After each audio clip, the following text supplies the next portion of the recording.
très ému de vous savoir aussi nombreux devant vos postes téléviseurs pour les comptes de votre magazine. Mesdames, Mesdemoiselles et Messieurs, bonsoir. J'ai le réel plaisir de vous présenter ces nouveaux numéros de votre émission axée sur des questions socio-politiques de notre pays, la République démocratique du Congo. Le Congo central demeure la seule province de la République démocratique du Congo qui a une ouverture sur mer. Le Congo central, cette province qui abrite le barrage le plus puissant, faut le dire ainsi, du monde.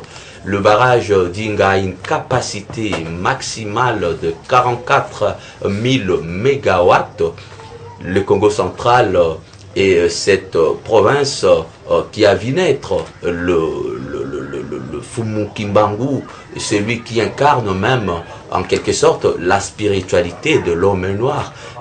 Nous voyons, quand on parle de Fumu Kimbangu, nous voyons des personnages tels que Kipanvita, de militants de première ère pour la liberté de cause noire. Le Congo central a tout de même participé amplement à l'indépendance de notre pays à travers l'action salvatrice qui avait mené à l'époque le tout premier président de la République, le feu Joseph Kasavubu. Le Congo central est cette province qui avait abrité la toute première capitale de notre pays. À l'époque, vivue aujourd'hui, c'est la ville de Goma. Vous comprenez que c'est une province parsemée d'histoire, d'émotions et des traces de son action passée de mer en indélébile. Mais aujourd'hui, hélas, sur le paysage politique de la République démocratique du Congo, on a comme l'impression les Congos ont perdu en quelque sorte et sont en perte de vitesse au regard de toutes ces personnes si citées. Alors, quelques jeunes de cette province ont voulu prendre les choses à bras le corps. Nous voyons ici un natif de Sekebanza à la personne de Tamba Ngola Tolish. C'est avec lui aujourd'hui que nous allons essayer de comprendre le pourquoi de son combat, sa motivation et qu'est-ce qui lui a poussé d'aller postuler au niveau de la députation provinciale. Monsieur Tolish Tamba, bonsoir. Bonsoir, monsieur. Merci de nous avoir accordé ce privilège pour nous entretenir avec nous. Nous aimerions d'entrée de jeu comprendre qu'est-ce qui vous a motivé d'aller en quelque sorte s'illustrer dans l'action politique à travers ce dépôt de la candidature au niveau de la députation provinciale. Qu'est-ce qui vous a poussé? Merci, messieurs les journalistes, de m'avoir accordé les privilèges, ces grands privilèges, voulais-je dire, d'être parmi les invités de ton émission, que j'ai l'habitude de suivre. Et je vous félicite en passant parce que c'est une émission de qualité qui regroupe toute catégorie de la population congolaise. Ou pourquoi pas aussi des étrangers qui suivent, parce que c'est une émission qui passe aussi sur Internet. Et je pense que m'inviter aujourd'hui, c'est me donner l'occasion de s'exprimer à travers le monde et à travers des téléspectateurs, ou voulais-je dire encore des internautes qui auront l'occasion de me suivre à travers cette belle émission. Et j'ai aimé aussi votre présentation, qui est une présentation magistrale, pour la simple et bonne raison que vous avez retracé une histoire épatante que moi-même aussi que j'apprécie beaucoup en tant que né Congo. Et vous savez que c'est d'abord par l'amour de notre pays. C'est l'amour de ma province, qui est une province immense, qui regorge aussi pas mal de richesses dans notre pays, qui est la République démocratique du Congo dans son ensemble. Et puis nous avons compris qu'il y a, en tant que des acteurs politiques, qui étaient tout le temps derrière aussi des grands politiciens de ces pays. Alors l'occasion nous est offerte. Il y a eu des élections qui s'est profilées à l'horizon. Et moi je pense que, s'il faut le dire clairement, il y a eu un moment qu'on a été observateur et il y a eu un moment aussi qu'on a été élève quand je parle d'élèves, parce que je suis passé par plusieurs écoles de nos politiciens. Peut-être s'il faut me mettre à citer cette petite histoire, ça nous prendra un peu de temps. Voilà. Mais bref, je suis quelqu'un quand même qui a étudié la politique. Et à travers la petite connaissance que j'ai aujourd'hui de la politique, ainsi que la petite expérience que j'ai aujourd'hui en politique, ça m'a permis de voir comment est-ce que les choses se sont déroulées en 2006, en 2011, et maintenant en 2018, on s'est dit, bon, il est temps que nous jeunes, que nous puissions maintenant mettre nos pieds à la politique dans la politique de manière active. Alors, la charité bien ordonnée commence d'abord par soi-même. En tant qu'un natif du Congo central, parce que c'est peut-être le lieu aussi de vous informer, je suis né et grandi au Congo central. Okay. Si les gens ont l'habitude de me voir à Kinshasa, permettez-moi, je suis venu essentiellement pour les raisons de titres supérieurs. Et comme je suis allé faire la politique à l'université, et c'est là où j'ai développé aussi ce goût de faire la politique, et à travers les apprentissages que j'ai eu de part et d'autre en politique, c'est ça maintenant qui m'a permis aujourd'hui de faire bénéficier de cette petite intelligence ou de cette petite expérience à la population de mon coin, le Congo central, tout en reconnaissant aussi que le développement de notre grand Congo peut commencer quelque part, chacun à ce qui les concerne. Voilà, chacun a ce qui les concerne, mais parmi le leitmotiv que nous pourrions observer de votre part, Monsieur Tambangola Tolich, vous militez aussi pour le renouvellement de la classe politique. Qu'est-ce que cela veut dire? Vous voulez mettre hors jeu tous les leviers qui sont dans les affaires pour que voilà un peu le jeune puisse s'illustrer, ou bien c'est une manière pour vous seulement d'inciter la jeunesse à l'action politique? Juste une petite parenthèse, je suis quelqu'un qui a toujours été ou qui a toujours regretté de voir dans notre pays, nous n'avons pas tellement de vieillards. C'est-à-dire que si vous calculez même le nombre d'années que les gens vivent dans ces pays, vous verrez qu'on n'a pas trop de vie. Alors, dans l'espérance de vie. L'espérance de vie de notre pays est vraiment très très faible. Je pense de 45%. 45% si je ne me trompe pas. Je rappelle à nos téléspectateurs que cela est dû à la pauvreté. Bon. C'est un peu discutable. Les autres diront que c'est par rapport à la sorcellerie. Voilà. Mais c'est une parenthèse que j'ai ouverte, que je referme très rapidement. Rapidement, je vous en prie. Alors, je voulais dire par là que les vies doivent être là. N'est-ce pas? Parce qu'ils doivent nous servir des guides. Des guides. N'est-ce pas? Il y a un adage qui dit que si nous voyons plus loin que nos prédécesseurs, c'est parce qu'ils nous sont montés sur leurs épaules. Alors, moi, je pense que la gestion de ces pays, c'est un secret de polichinelle. Tout le monde le sait. Moi, je ne dirais pas que notre pays ne va pas trop bien. Non, je ne dirais pas que notre pays va très bien. Mais je dirais que notre pays cherche encore beaucoup d'énergie pour que cela aille un peu mieux. Vous voyez? Alors, le renouvellement de la classe politique, je crois que c'est aussi une forme de changement. Vous voyez? Il y a des uns ou des autres qui critiquent toujours la manière de faire des choses dans notre pays. Alors, motivés par le courage pour dire que les Français nous disent que la jeunesse constitue l'avenir de demain. Et c'est demain-là pour moi, je me suis dit que c'est maintenant aujourd'hui. C'est aujourd'hui. Voilà, c'est aujourd'hui plus que jamais. Et ayant aussi constaté de certains amalgames dans mon territoire, parce qu'il faut, vous allez me permettre de parler beaucoup plus de mon territoire, de Sekebanza. J'ai compris qu'il y a beaucoup de choses qui ne marchaient pas.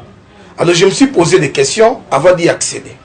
C'est parce qu'on n'a pas l'âge requis, c'est parce qu'on n'a pas de diplôme, c'est parce qu'on n'a pas la petite expérience en politique. L'heure a sonné, c'est pourquoi on a compris que les vieux ont travaillé, ils ont les résultats qu'ils ont donnés. Mais moi je pense que ces pays a beaucoup plus besoin de l'énergie. Ou une nouvelle énergie. Ce pays a beaucoup plus besoin de la nouvelle énergie. Je rappelle à nos téléspectateurs que le développement de la Chine a passé à travers la jeunesse. La Chine s'est servie de cette énergie comme moteur de son développement à travers la collectivisation agricole. C'est que Banza, un territoire à vocation agricole. Avez-vous aussi, M. Tolich Tamba, des pensées agricoles comment faire pour développer la République démocratique du Congo à travers l'agriculture. Je vais vous donner la parole. Je me réfère à un prix Nobel de l'économie qui avait parlé ceci, que c'est dans le secteur agricole que le pari pour le développement doit être perdu ou gagné. Alors par là, je vois la République démocratique du Congo avec une potentialité agricole énorme, estimée à plus de 80 millions de terres arables. Est-ce dans votre pensée, dans votre combat, où est la place de l'agriculture? L'agriculture occupe quelle place? Bon, j'aime bien mon territoire de Sekebanza. Il faudrait que je vous donne quand même une précision là-dessus par rapport à ces grands territoires. Moi, je l'appelle aujourd'hui un territoire chéri. C'est un territoire qui est situé dans les bas fleuves, les bas Congo, tous les Congos centrales, excusez-moi, actuellement. Et après, il y a plusieurs districts. Maintenant, moi, je parle des districts, des bas fleuves, et beaucoup plus dans mon territoire de Sekebanza. Pour ceux qui ne connaissent pas le territoire de Sekebanza, si vous visitez la ville de Matadi, juste quand vous traversez le pont Marshall, c'est là où commence directement le territoire de Sekebanza. Vous parlez de la vocation agricole, cela fait partie des richesses de mon territoire de Sekebanza, mais il faut parler aussi de quoi ça? Des barrages d'Inga. Les barrages d'Inga se trouvent dans mon territoire de Sekebanza. Ça, c'est une découverte. Ça, c'est, voilà. Peut-être il faut encore éclairer la lanterne de certaines personnes qui auront aussi l'occasion de nous suivre à travers votre émission. Ça veut dire que ce territoire est d'abord essentiellement à vocation agricole. Je vais emprunter votre démarche. Il n'y a aucun pays au monde à évoluer sans pourtant faire recours à l'agriculture. Donc l'agriculture a toujours constitué le socle du développement. Alors vous comprenez que les gens qui ont eu par le passé, n'est-ce pas, à diriger notre territoire de Sekebanza, mon territoire de Sekebanza, ils n'ont pas mis accent sur ces points. Vous comprenez? Et c'est pourquoi aujourd'hui nous constatons aussi ce qu'on appelle l'exode rural. Les jeunes ne veulent plus rester au village. Ils pensent que venir à Kinshasa, c'est venir trouver la vie, gagner la vie facile. C'est pourquoi nous trouvons que... C'est l'illusion pure et simple. C'est pourquoi nous trouvons que les choses essaient un peu de boiter dans notre capitale. Il y a bon nombre de gens qui devraient peut-être rester au village, faire les champs, et ils préfèrent venir passer leur temps ici, peut-être dans les différentes villes. Alors c'est pourquoi nous voulons remettre un peu ces sentiments, ces prestiges, de comprendre que même à travers cette agriculture, ça peut permettre à la population de bien gagner sa vie. C'est vrai, c'est un travail de longue haleine, parce que nos vieux politiques nous ont habitués à des stratagèmes politiques, à des stratagèmes à géométrie variable, qui n'ont même pas aussi contribué positivement à l'évolution de notre pays de manière générale, et de mon coin, de mon fief en particulier. C'est pourquoi je suis en train d'analyser les problèmes avec beaucoup de sérieux. N'est-ce pas? Quand je dis avec beaucoup de sérieux, je ne veux pas ou je n'ai pas voulu que les gens me parlent de mon territoire. C'est pourquoi je suis en train de sillonner tous les coins, tous les recoins, tous les secteurs, toutes les agglomérations, n'est-ce pas? Tous les villages, pour voir les réels problèmes et savoir comment apporter des vraies solutions. Parce qu'on ne peut pas apporter des solutions, n'est-ce pas, aussi longtemps qu'on ne maîtrise pas les vrais problèmes. C'est comme les médecins disent qu'une maladie cesse d'être une maladie quand elle est diagnostiquée. N'est-ce pas? Maintenant, vous verrez dans notre plan d'action, que je me réserve d'abord, parce qu'il faut dire qu'on n'est pas encore pendant la campagne électorale. Il y a des ceux-là qui ont reçu l'occasion de suivre.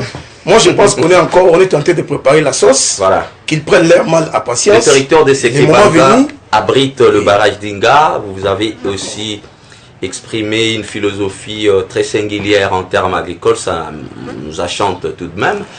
Et au regard de cela, on comprend que les défis à relever est énorme. Très énorme. Vous n'aurez pas la tâche facile, pas du tout. Monsieur Toulich Tamba. Mais ici, on vous présente comme un conservateur. Que comprendre de cela? Vous êtes de ceux qui prônent que le Congo central, c'est juste pour les habitants et les natifs du Congo de ces coins, ou bien vous êtes un conservateur de certaines autres valeurs? Non, non, c'est parce que nous avons aussi constaté que, en fait, nos vieux ont amené la politique à un niveau beaucoup plus prestigieux que les gens pensaient qu'ici, il faut être ministre, il faut être un député, il faut mener un train de vie là un peu beaucoup plus extravagant et consort. Mais moi je pense que nous devons maintenant simplifier les choses. C'est-à-dire que les souhaits pour nous, la jeunesse, nous voulons remettre de certaines valeurs pour montrer que un élu du peuple, c'est quelqu'un qui a toujours été proche de la population. Être au contact de... Tout le temps, un contact permanent même, je voulais ajouter, pour dire que c'est celui qui est le vrai porte-parole du peuple, n'est-ce pas? Il écoute les problèmes du peuple. Il solutionne, il s'identifie. Parce que lui-même aussi, il est peuple. Voilà. N'est-ce pas? Il est dans le peuple. C'est pourquoi quand vous lisez dans mes publications dans les réseaux sociaux, je dis toujours que je suis l'homme qui habite au milieu du peuple. Ça veut dire que vous écoutez, vous comprenez les problèmes du peuple. C'est enfin que cela peut vous permettre de savoir comment apporter des solutions appropriées aux problèmes de ces peuples-là.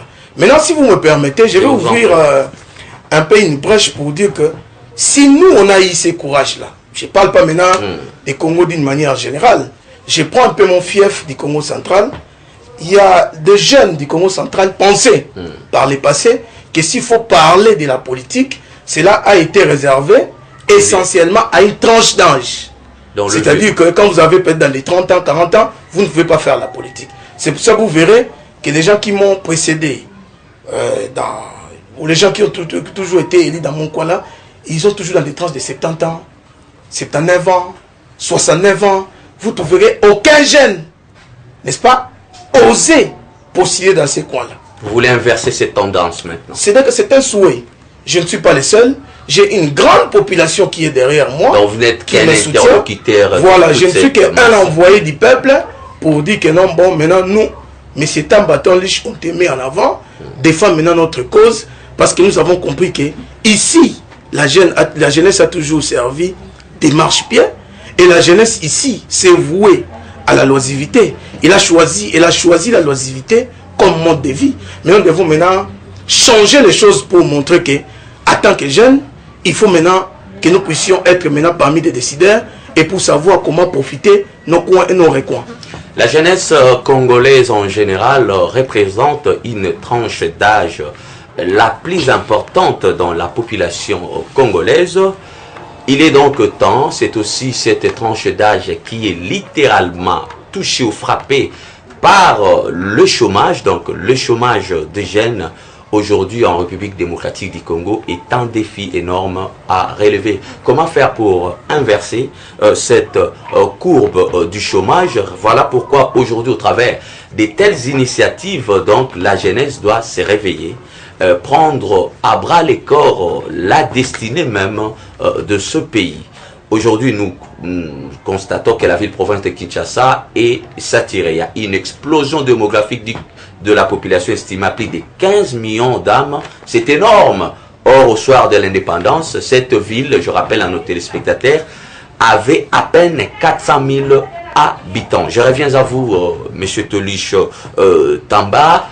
Vous êtes tout près de la jeunesse, vous avez organisé un tournoi de football qui avait réuni 44 000 jeunes venus de presque partout, de tous les horizons du coin. En deux mots, de quoi est-ce qu'il était question avant que nous puissions passer à autre chose? Bon, je pense que je vais m'appesantir un peu sur ce point-là. Je n'aimerais pas parler ça en deux mots, parce que c'est quelque chose qui a boosté pas mal de choses dans ces coins. Et vous comprenez que, avant même que je sois là, je vous dis que si moi je suis aujourd'hui quelqu'un qui a préféré postuler, c'est vrai. Je vous ai dit qu'à l'université, j'ai fait la politique. Et aussi, dans la vie courante ici, j'ai été derrière des grands politiciens de ces pays.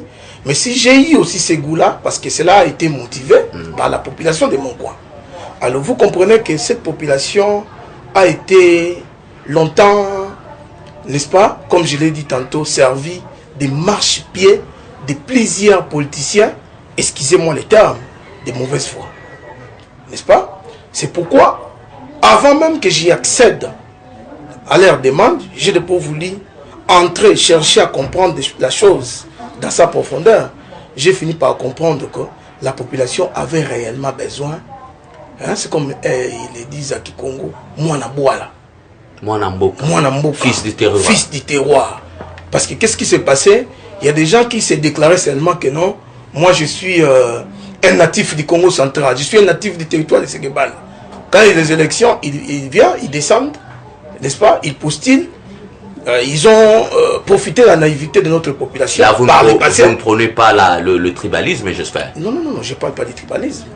Je parle de réalité électorale.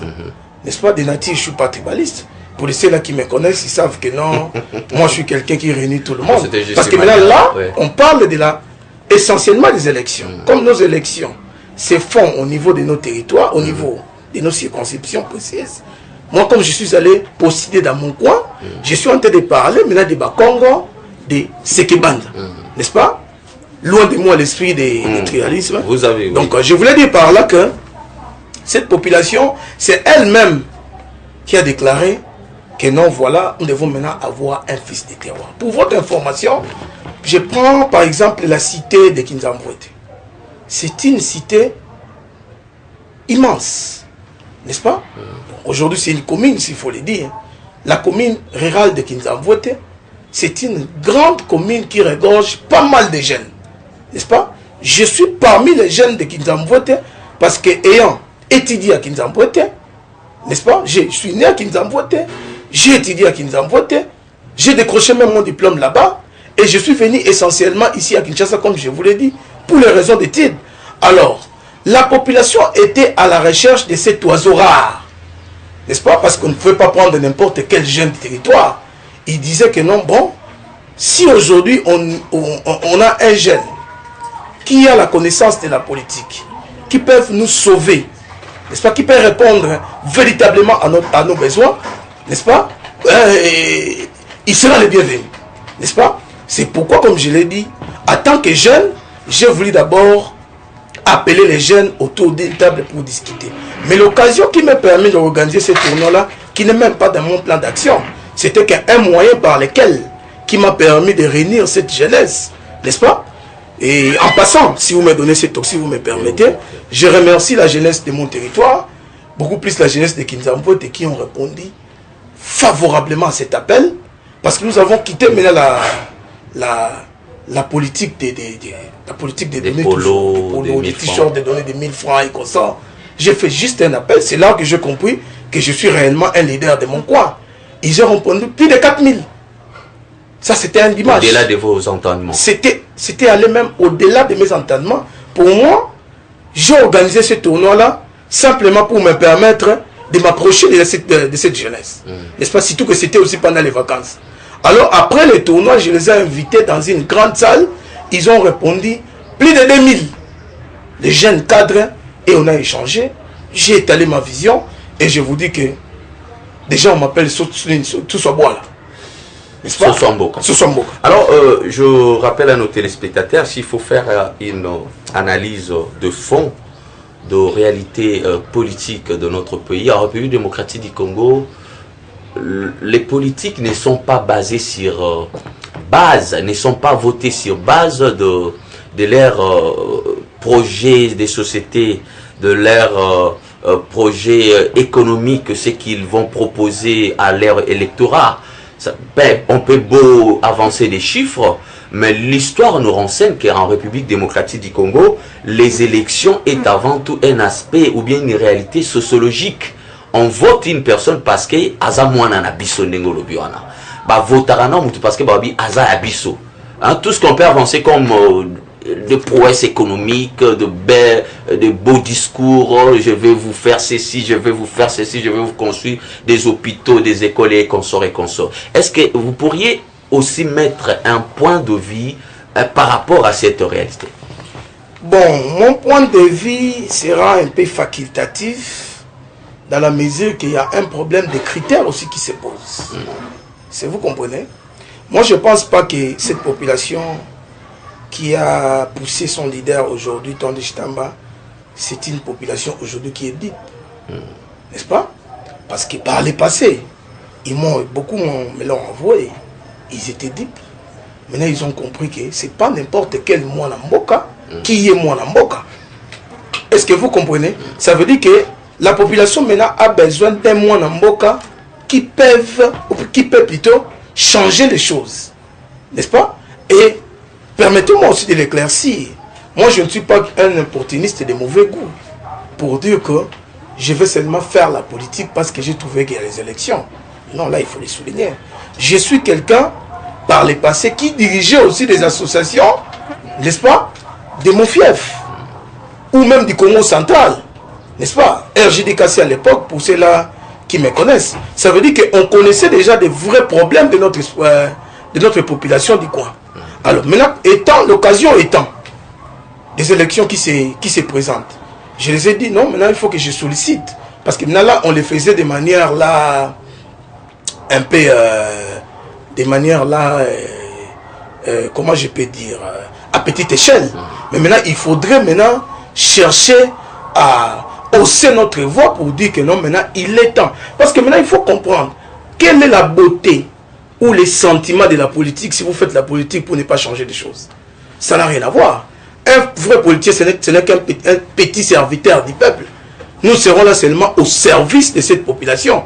Alors, j'ai toujours suivi les députés, ou les députés, s'il faut aujourd'hui déjà commencer par les conjuguer par le passé, de mon territoire de Sekebanda, n'est-ce pas, à la manière dont ils faisaient les choses, n'est-ce pas?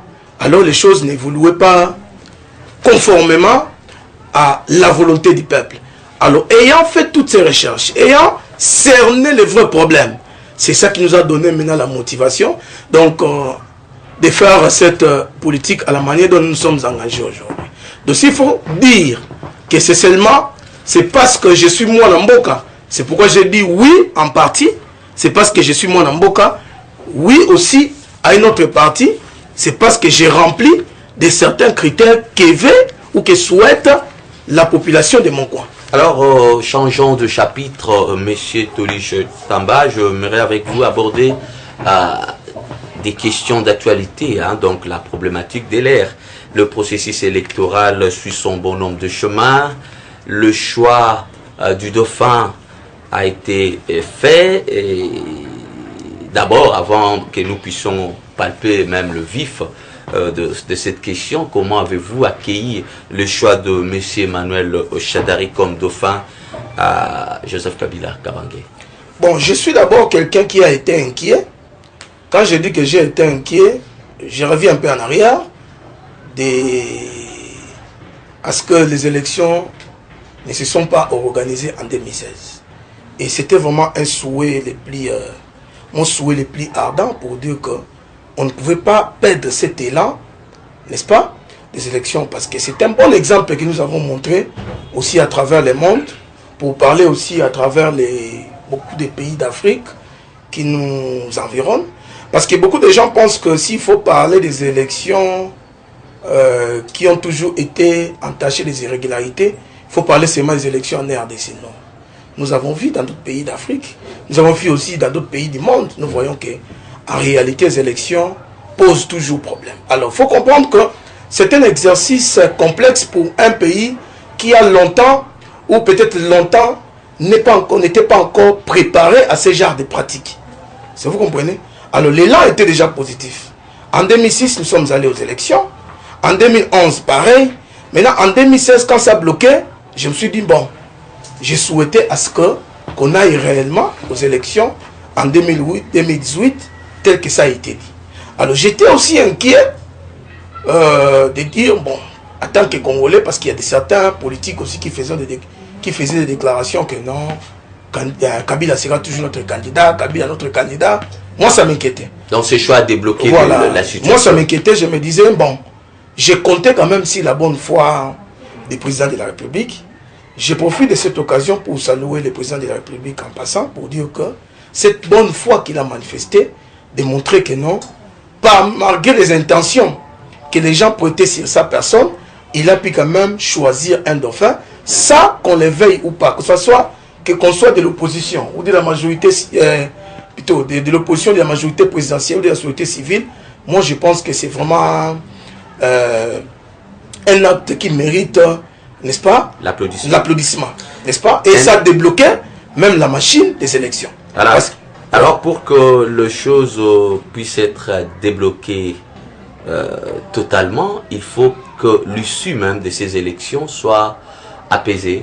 Non, non, mais moi j'en reviens parce que... démocratique, je reviens. Non, parce que m'avait coupé la parole. Je voulais simplement enrichir pour dire que quand on faisait des discussions ici avec des gens qui disaient que ah non, le chef de l'État manifestait une mauvaise foi pour dire qu'il va se présenter, il ne choisira pas un dauphin. Je sais, il y a de ceux-là même qui disaient que non, le chef de l'État actuel, est-ce qu'on ne comprend plus cette majorité présidentielle? Est-ce qu'il est le seul type qui est compétent? Est-ce qu'il est le seul qui est intelligent? N'est-ce pas? Alors, comme il a manifesté maintenant cette bonne foi, pour dire que non, allons tous aux élections, il n'est pas candidat. Ça c'est déjà un point positif. Partant maintenant du choix de son dauphin. Moi, je crois que même si moi, j'étais à la place du président de la République, je ne choisirais qu'un dauphin, n'est-ce pas, à qui j'ai confiance. N'est-ce pas? Et la relation qui règne entre le chef d'État et les candidats, Emmanuel Shadari, c'est une relation qui ne constitue pas, qui n'entretient pas le flou. Tout le monde le sait, que ce sont des gens qui ont une très bonne collaboration. Alors moi, j'ai suivi aussi le cursus de ce dauphin. J'ai trouvé que ça vaut la peine. Ça vaut la peine. Ça vaut la peine. Alors, M. Tolush Tamba, autre question d'actualité. Les opposants réunis à Bruxelles, ils ont publié une communication commune assortie de 9 résolutions. Étant un opérateur politique, de quel œil avez-vous aperçu cela? Bon, maintenant, à tort ou à raison, parce que je ne peux pas me substituer à leur place pour comprendre les vraies motivations qui les animent, de faire les choses de cette manière. Mais permettez-moi quand même de vous dire que moi je pense que 58 ans après, cela est suffisant pour nous, en tant que Congolais. Ce n'est qu'une question de fierté pour que les Congolais puissent commencer à régler leurs problèmes eux-mêmes. N'est-ce pas? Maintenant, je ne le dis pas parce que maintenant il faut dire parce que c'est la majorité ou de l'opposition. Moi, je crois que c'est trop réduire le prestige de notre pays. N'est-ce pas? Donc, je ne connais pas les motivations, n'est-ce pas? Ou les intentions malveillantes, mais je prends seulement l'acte de manière visible. N'est-ce pas? C'est pas quand même biaisant de leur part. Moi, je crois que ça allait être logique de leur part. S'ils n'étaient pas mécontents de ce processus, ils devaient se réunir ici, n'est-ce pas, sur place au pays, pour régler les problèmes de notre pays. Parce que ça, c'est une question de donner aussi, c'est une possibilité que ces derniers donnent aussi à la communauté internationale qui nous a toujours considérés 58 ans après. C'est comme si nous étions toujours des pays colonisés. Ça veut dire qu'on ne peut pas commencer à prendre des décisions de notre pays ailleurs. Il faut que les problèmes du Congo puissent être réglés ici dans notre pays. Je pense que c'est une question tout simplement de souveraineté. Monsieur Tolush Tamba, j'aurais bien aimé continuer à poursuivre cet entretien avec vous, mais hélas, le temps nous impartit. Mais il nous serait complet d'éclore complètement ces numéros sans pour autant vous demander de vous adresser d'une manière limpide à une langue vernaculaire, donc à votre langue maternelle, à vos électeurs de Sekebanza qui nous suivent à ces nets moments. Je suis resté vraiment dans ma soif, parce que j'aurais aimé que nous puissions poursuivre. Bon, hélas, de bonnes choses ne dire jamais. Mais j'aimerais dire ceci. Je regarde vraiment la caméra pour dire que bana nyonso Sekebanza tango ya oyai. Tango kuchanger mambo ya mefwana. Beto monaka beno mosi beno sola na mo. Beno tubake no candidat beno mesepe nandi yandi ai. Mwana beno ton listamba. Faso beno gokida mono tsuso bwala. Kumba tsuso bwala ya kusepetsa mono. Sambe mona tsuso putu aliye vona mingi na bakuvezi. Babe unula ba pesa tamatama. Mais tsuso bwala nge tsuso na ke kudiaka na batu. Anike vwana nika pembeni ya batu na kudiaka nika pembeni. Alors tozo la era tango ya changer ça na tokuma na batuina ba politicien na ke bana kuvonda pembeni ya nkangu ya kuwa mambo ya nkangu ina ke banda kudia na benu keza ba wapasi ya beno ina ke sa ba façon ke baga ndinga nandi anike na tina na bafu donc mesa bake ana kitasa peut-être na putu na Congo central internet me kumisaka monde ki mamosi ya fioti benke baka occasion kulanda munu. Si ben on beno poser mon question, bengi yuvusa na papa journaliste moke pesa numéro mono beno yusa mono mna nuani na tete nkango ya mono ya Sekebanza pe ya beto yake nana mutuna mutule kufola ndia tete kwa nandi samna mambo banda ya banda se développer tout mona banda ba mama wa banda ba élection en 2006 tibubia yi mambo na changer TTV ya mona ke classe politique ya bubia so c'est que beto ba jeune na ki ko mbote ke beto ba tonia beto ne faut changer mambo samna mambo ya kwenda na ntwala mais remercier mingi ba jeune mingi ina répondre que massivement na ba invitation munu et me pesa mbote na bana nyoso ki nzamvote ya Sekebanza bana ya Sumbi ya Mbatasiala ya Isangila ya Lufu me promete beno ke façon mona vonda na beno nyoso mukeba na kuvoa na beno muna kuzoka kaka mukota tina profondeur muzaba ba mambo beno samna tozaba benenge mambo élection kuza salama tozaba ni façon to défendre ba cause ya beno. Et j'aimerais quand même terminer aussi par cette émission sans pourtant remercier l'autorité morale de mon parti, Excellence Maman Wakabuba, Madi Wakabuba, la vice-ministre du budget. Et j'aimerais aussi la remercier par rapport à tous les soutiens, à tous les efforts consentis, par rapport à ce qu'il est en train de faire pour notre province, notre territoire de Sekebanza, quand bien même il n'est pas de notre territoire. Et je remercie aussi l'autorité morale de l'AFDC. Et parce qu'aujourd'hui, vous voyez, Excellence Bahati, le quoi bon. Parce que maintenant, s'il faut parler en termes d'élection, c'était plus comme avant.